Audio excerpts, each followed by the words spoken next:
In this video, I'm going to be painting a grisaille, which is a tonal underpainting of this scene of Monument Valley in the United States. It's a really epic location, and I wanted to build this painting up slowly in layers, starting with that tonal underpainting first.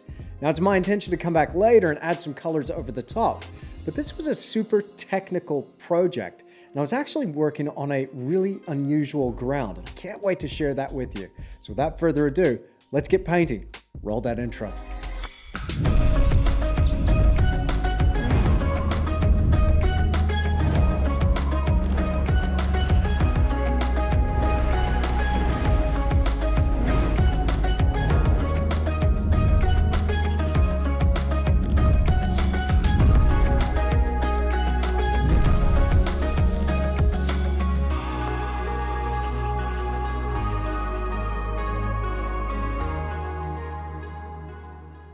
Welcome to the studio. My name's Andrew. If you're new here, this is the place where we talk about all things to do with oil painting. So if that sounds like you, consider subscribing. And I hope after today's video, I've earned your subscription. Now in this video, as I mentioned, I want to talk to you about how I painted a grisaille. Now, grisaille is a tonal underpainting. This is where we really establish our composition in terms of light and dark. Now, I'm going to come back later and add some colors over the top, but what I want to do with this first pass is create something that almost looks a bit like a black and white photo. It was super technical, but really fun as well. Now, I want to talk to you about the ground as well. That's quite different, and we'll get to that. But here with this image, I'm using a lot of photographic reference for inspiration.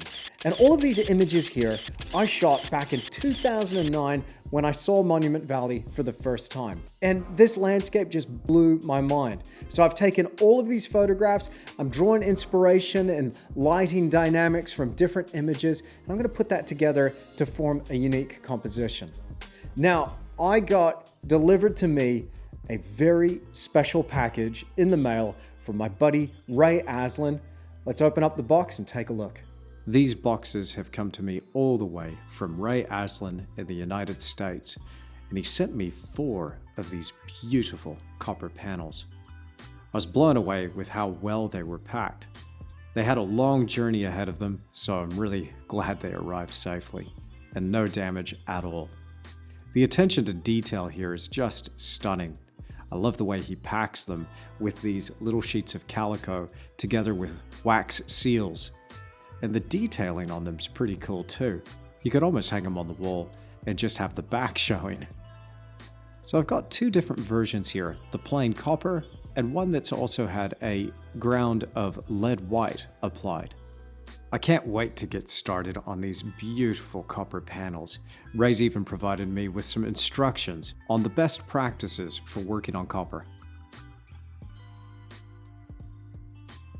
I'm working on the lead white primed version of the copper panel. This is really smooth and the synthetic brush is gliding over that surface really nicely. So here I'm using a synthetic pointed round and a combination of permanent crimson and cobalt blue to mix this darker color. It's bizarre because it looks very different on my palette when I mix up this color. It's almost purple, but when applied to the lead white panel, it appears quite gray. Now here I'm mixing these 2 colors together, and I made a bit of a technical error from the outset, but I'll explain what that was later. I'm starting in those distant reaches of the scene first, so whatever is furthest away from the viewer, I'm going to bring it forward, a lot like I would a drawing or my regular landscape work. So naturally I'm going to start with the sky and begin to map this out with varying shades of tone. Now already I'm noticing how the paint is going across that surface, and because this is a grisaille and I'm going to be painting over the top, I'm trying to keep this layer nice and thin. So there's something interesting about copper. When you use lead, apparently it sets up a bit of a chemical reaction where it bonds. It keys into the copper itself. But it's going over beautifully on this lead primed surface. Now I'm using these synthetics. They're helping me create some smooth marks. I still want something relatively painterly though. So I'm using a combination of filberts and flats and I'm going reasonably large on some of these brushes. Once I lay down some of the color, I'll go back and apply some smoothing and blending strokes. This is a really fun exercise for getting your head around mixing color. When the mix is just right, it appears neutral. We can't tell if it's going towards the blue or towards the crimson. With a slight difference in that ratio, it could either start shifting cooler, as in more blue, or warmer with more red. So I can see the effectiveness of my mixing if I've got it in check, depending on how neutral it appears. Now, as I bring the scene forward, I'm paying close attention to my tonal values. You'll notice a stepping down effect with these shadows. They get progressively darker. This will become more apparent when I come to paint those immediate foreground shadows. But also, the highlights are becoming more intense, and that sense of contrast, the difference between light and dark, that also gets more exaggerated as I bring the scene forward. Now, to make this scene appear a little bit more mysterious and dramatic, I really loved the way the light was hitting this stack. I like the way the shadow is obscuring the top of this formation and the way the glow becomes slightly more intense as we come down. Now, I've got plenty of working time with this painting because I'm using a product called Oleogel. This is made by Rublev. It's just fumed silica and linseed oil, and I mix this into the permanent crimson, cobalt, and Cremnitz white combinations. And again, here you can see how I'm balancing between the red and the blue, trying to create that neutral tone. It's just amazing how it looks nothing like that when I apply it to the surface of the copper panel. Now, the Oleogel has some very different properties to liquid. Liquid dries incredibly fast, but Oleogel remains open for a few days. That means I can come back and work into the painting for several days after the first sitting. However, with my chosen combinations of colors here, what ended up happening is I was waiting weeks for this thing to dry. Apparently, it's not advised to use cobalt blue for these combinations. Now, the permanent crimson and the lead white, absolutely no problem with those, but there was something about the combination of cobalt, which is a very slow drying blue, and it just pushed the drying time back. In future, I might trade that out for either phthalo blue or phthalo green. Come to think of it, even ultramarine blue would work well. Now, having an abundance of photographic reference is essential. I'm picking and choosing my favorite parts from each of the images that I have on hand, and I keep a couple of iPads right next to the easel so I can flick through these as I'm working.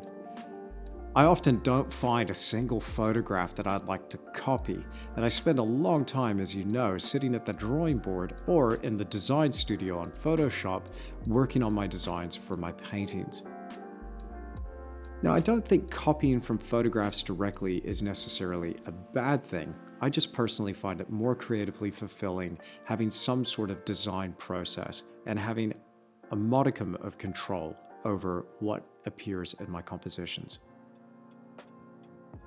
Some of these areas in the immediate foreground took a long time to dry because now I don't have that addition of lead white. And lead white can dry pretty quick. So here, with just a straight combination in some of those deeper shadows of the cobalt blue and permanent crimson, whilst they achieved the depth of tone I was looking for, it took weeks to dry.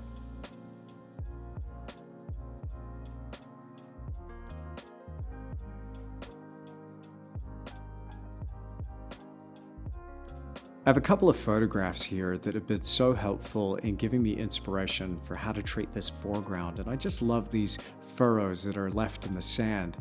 It was an interesting device to lead the viewer into the composition. I imagine our mind's eye will travel through these little ripples in the sand in the foreground and go straight towards that stack in the distance that's catching the light. So you might be asking yourself as you watch this, why even bother painting a grisaille? Well, this is an old master's technique for applying a tonal dynamic to your painting quickly, to build up the bones of the composition in terms of light and dark, and it's really effective in communicating a sense of light from the outset. Also, when the grisaille is dry, it's a beautiful surface to work over with thin washes of paint. So over the top of this, I'm going to apply some glazes using that grisaille as the base. So the glazing will more or less be a stain over the top of this black and white image. It's very similar in a way to how I imagine they would have colored old films or old photographs. It's just another way of applying the paint, but something that I found really fun.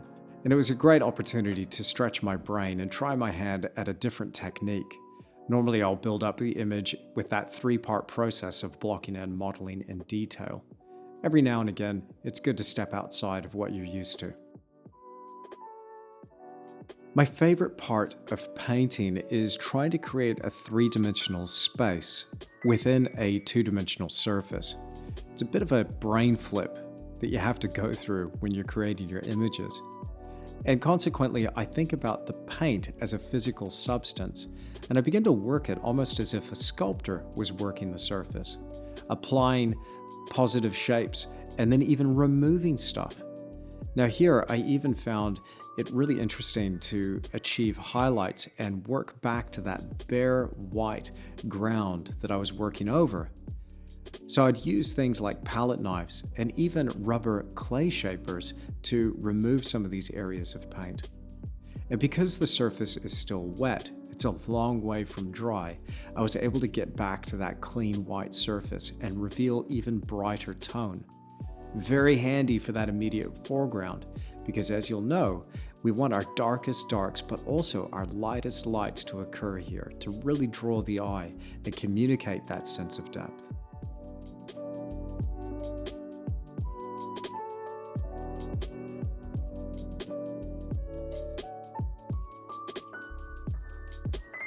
Line and detail is also important, not just tone. So in the immediate foreground, this is where I'll have some more sharpness and definition. For achieving the broken texture of the foreground vegetation, sometimes a brush like this can be really handy. Now, I'll never throw a brush away. You never know when you might need it to make some interesting mark. I got a comment recently, which I found quite interesting, where someone was upset that I used a cheap brush in a particular demonstration. At the end of the day, it comes down to the way you use a tool to make a mark. It's all about the quality of the mark. You don't necessarily need to use the best brushes you can get your hands on. Whilst I do recommend investing in quality materials, of course, particularly the oil paint, but sometimes you can get a really interesting mark from an implement that you weren't even considering. Now, I'm still adhering to that practice of starting general and working my way towards specifics. So once I've established everything throughout the composition, then I'll focus on these tiny little details like these pebbles in the foreground. I apply a dark shadow with a synthetic pointed round, and then, as I mentioned, going back over the top and revealing some of that highlight by moving some of that paint out of the way with one of these clay shapers.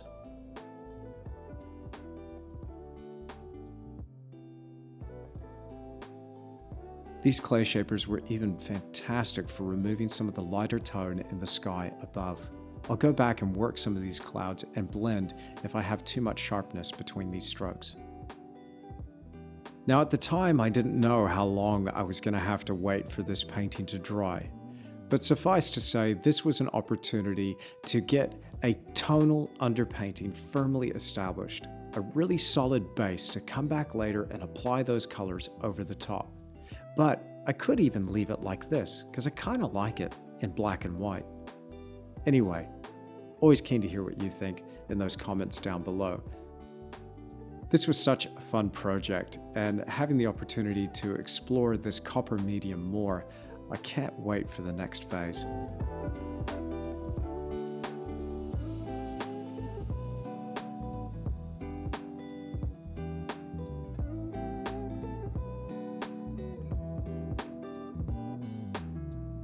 Well, I really hope you've enjoyed this video and you've come away with a new technique, and maybe I've inspired you to give a grisaille a shot. Now, if you want even more and you enjoyed this video, you can find the full version right now on my Patreon page, along with so many other videos that I share with my patrons exclusively on that platform. I've got critique videos, Q&A videos, extended time lapse, and more in-depth demonstrations. So if you want to take your painting even further, then join us there. You'll find that link in the description down below. I really appreciate your company. Thank you so much for spending this time with me here in the studio, and I'll see you again in the next video.